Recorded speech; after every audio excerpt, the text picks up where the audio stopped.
मैं हूँ अनार कले पटना बाजार चले लड़कों को पागल करने करके सिंगार चले।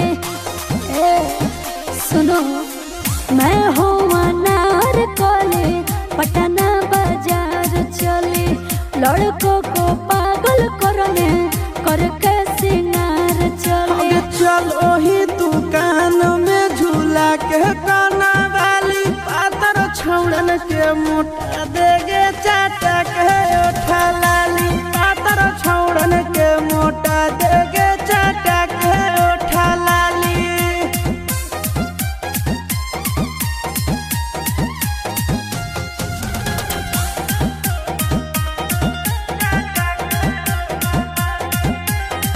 गहला के पाउडर तानी रोटी में लगाई के गे रहनी गे मन खुश कर देखिया के गे।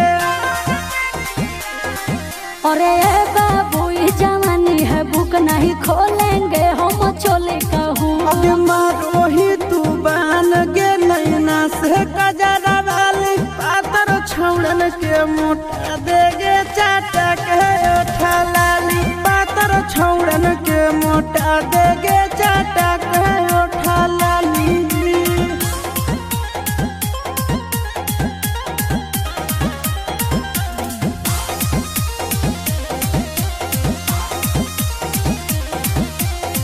कोहमर बेजोड़ बानी तोर जिला टपगे चूस दे रानी तनी ओठ लाली टपगे। अरे बाबू कातिला ना नजर है रूप का ये दीवाना शहर है। आशीष नंदन चिंटू राजा के बन जो घर वाली पातर छौड़न के मोटा देगे चाटा